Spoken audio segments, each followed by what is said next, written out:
Welcome to Headstones and Microphones, where we use AI to step into the past through a researched, first-person simulation of history's most interesting people. I am your host, Calvin. While we've added some creative storytelling, our goal is to inspire your own study of these fascinating lives. Now, let's meet our guest.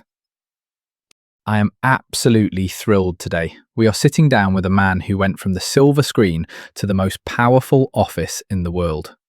For those who may somehow not know who you are you? I'm Ronald Reagan. Some folks know me as the 40th President of the United States.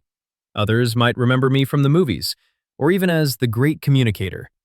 But at heart, I've always just been a fellow who loves a good story and a firm handshake. You certainly have a story to tell. Let's go back to the very beginning. When and where were you born? I entered this world on February 6, 1911. I was born in a little flat above a local bakery in Tampico, Illinois. It was a humble start, but a warm one. And what was your given name at birth? My parents named me Ronald Wilson Reagan. Is there a story behind your birth name? My mother, Nell, chose Ronald, but my father, Jack, took one look at me when I was just a tiny thing and said I looked like a fat little Dutchman. From that day on, and for a good many years after, most folks just called me Dutch. I love that. Dutch Reagan. What was your hometown like growing up? We moved around a bit, but Dixon, Illinois is what I truly consider my hometown. It was the kind of place where everyone knew your name, and you could spend your summers down by the Rock River. It was a quintessential Midwestern upbringing, parades on the 4th of July, and neighbors looking out for one another.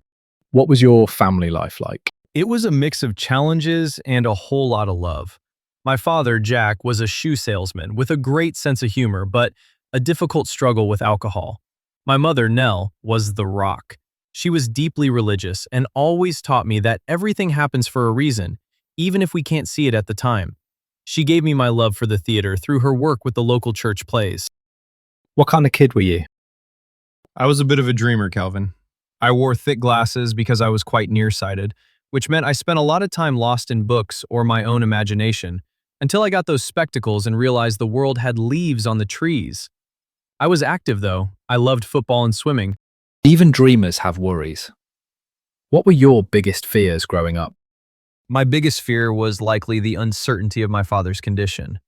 You never knew quite which version of him would come through the door. But it taught me to be a peacekeeper and to look for the bright side of things to keep the spirits up at home. What did you dream of becoming as a child? For a long time, I wanted to be an actor. I loved the way a story could bring people together.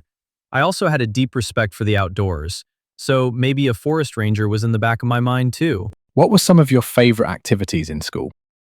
I was all about the extracurriculars, as they say. I played football, I was on the basketball team, and I absolutely loved the drama club. I was also the student body president at Eureka College. I suppose I liked being where the action was. Every legend starts somewhere. What was your first job? My first real job of note was being a lifeguard at Lowell Park in Dixon. I worked there for 7 summers. I saved 77 people from the river. I actually kept notches on a log for each one. It taught me a lot about responsibility and staying alert. Saving 77 lives is incredible. Was there a moment where you realized you were different from everyone else? I don't know if I'd say different, but I realized I had a knack for connecting with people through speaking.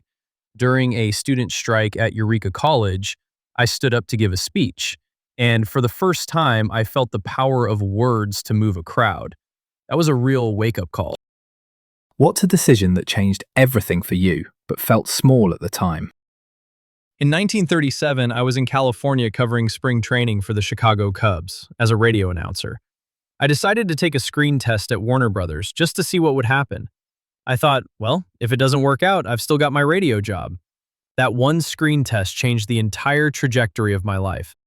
That led to Hollywood. What was your biggest break? Playing George the Gipper Gip in Newt Rockney All-American. It gave me the nickname The Gipper for the rest of my life and really put me on the map as a leading man. It wasn't always easy, though. What were your biggest struggles before success? When I first started in radio in Iowa, I had to describe football games I couldn't actually see. I'd get a telegraph wire with tiny details and have to invent the color of the game on the fly. It was a struggle to keep it exciting and accurate at the same time, but it was the best training I ever had. Did you ever consider quitting? There were times in Hollywood when the roles dried up or weren't very good. You start to wonder if you've had your run. But I always believed that if you kept working hard, the next door would open. I shifted into television and hosting, which eventually led me toward politics. Were there any specific daily habits or routines that you feel are essential to your success? I was a big believer in exercise. Chopping wood at the ranch was my favorite way to clear my head, and I never went anywhere without a handful of jelly beans. They helped me keep my energy up and gave me something to share with folks. What job would you have had if fame never happened? I think I would have been happy as a small-town sports announcer or perhaps a high school football coach, something where I could stay involved with the community and the games I love. What was your life like before fame? It was simple. It was about hard work, church on Sundays, and the radio. We didn't have much, but we had a sense of belonging to a community. How did relationships change after success? You certainly meet a lot more people, but you have to work harder to keep your true friends close. The best thing that happened to me, fame or no fame, was meeting Nancy. She was my anchor through everything. Did fame bring happiness? Fame itself is just a byproduct. Happiness for me came from the work, whether it was hitting a mark on a movie set or seeing a policy help a family. Happiness is about purpose, not just being recognized. What was the downside of becoming famous? The loss of privacy. It's hard to just go for a walk or visit a shop when everyone is watching your every move. You have to learn to live in a fishbowl. What misconceptions did people have about you? Some people thought that because I was an actor, I was just reading lines someone else wrote for me. They didn't realize how much I studied history, economics, and philosophy. I had very firm convictions that I had developed over many years. What was your darkest moment?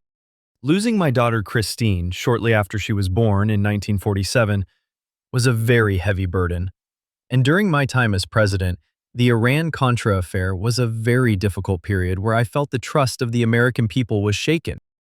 What regrets did you carry? I suppose I wish I could have done more to bridge the divide between folks earlier on. I always wanted to bring people together under one big tent, but politics can be a divisive business. What's something people misunderstood about your life? People often saw the Hollywood side and thought I was all glitz. In reality, I was never happier than when I was in my old jeans and boots, working on the fence line at the Rancho del Cielo. I was a simple man at heart. Tell me about a time when everything went wrong and how did you handle it? In 1981, I was shot in an assassination attempt. In that moment, everything certainly went wrong. I handled it with a bit of humor. I told the surgeons I hoped they were all Republicans. But more importantly, I relied on my faith. I figured if God saved me, I'd better use the time I had left for something good. Did fame and fortune change your life? It changed my circumstances, certainly. I went from a flat in Illinois to the White House, but I tried very hard not to let it change who I was. I still liked the same jokes and the same simple foods. What personal battles were you fighting privately? Dealing with the pressures of leadership while trying to maintain a normal family life was always a battle. You want to be a good father and husband, but the world demands so much of your time. Who had the biggest influence on your life? Without a doubt, my mother, Nell. She gave me my faith and my optimism. And of course, Nancy. She was my partner in every sense of the word. What was life like in your final years? It was quiet. I spent a lot of time at the ranch. I began to face a new challenge with my memory, which I shared with the American people in a letter.